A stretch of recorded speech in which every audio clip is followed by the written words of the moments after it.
خطے میں امن افغان طالبان کے ذریعے تسلط، زمین پر بھارتی پراکسیز کی روک تھام سے مشروط، مار کے حق میں عبرتناک شکست پر دشمن ہائبرڈ وارفیئر اور جھوٹے بیانیوں سے بدامنی پھیلانا چاہتا ہے۔ بیرونی مدد سے انتشاری ہر کوشش کو سختی سے کچلا جائے گا۔ فیلڈ مارشل کی زیر صدارت کور کمانڈرز کانفرنس فورم نے قرار دیا کہ پاکستان دہشت گردی کے خلاف اپنی عوام کے تحفظ اور دفاع کا مکمل حق رکھتا ہے۔ آپریشن غضب الحق کے تحت کارروائیاں جاری رکھیں گے۔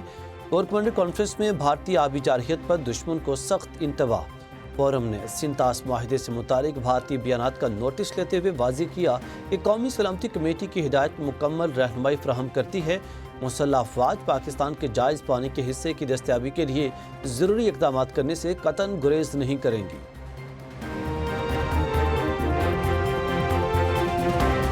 ایران کے ساتھ ڈیل ترجیح، معاملات بہتر انداز میں آگے بڑھ رہے۔ ایران کو عسکری لحاظ سے شکست دی، وہ کبھی جوہری ہتھیار حاصل نہیں کر سکے گا۔ امریکی صدر ٹرمپ کی میڈیا سے گفتگو، کہا کہ میں نے 8 جنگیں رکوائیں، پاکستان و بھارت کی جنگ بھی رکوائی۔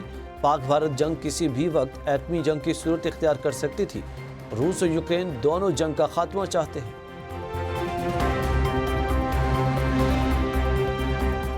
اسلام آباد مفاہمتی یادداشت کا نفاذ مشکل لیکن ممکن ہے۔ معاہدے کے باوجود امریکہ کے ساتھ شدید اختلافات برقرار ہیں۔ ایرانی اسپیکر اور چیف مذاکرات کار باقر کالباف کی تہران میں حماس کی لیڈرشپ کونسل کے سربراہ محمد درویش سے گفتگو، کہا کہ سفارتی کامیابی فوجی تیاریوں پر منحصر ہے۔ کوئی بھی کمزوری دکھائی تو امریکہ اور اسرائیل ایران پر حملہ کر دیں گے۔ مسلم ممالک کو اہم کردار ادا کرنا ہوگا۔ انہیں احساس ہو گیا کہ امریکہ اور اسرائیل کے ساتھ تعاون ان کے تحفظ کی ضمانت نہیں ہے۔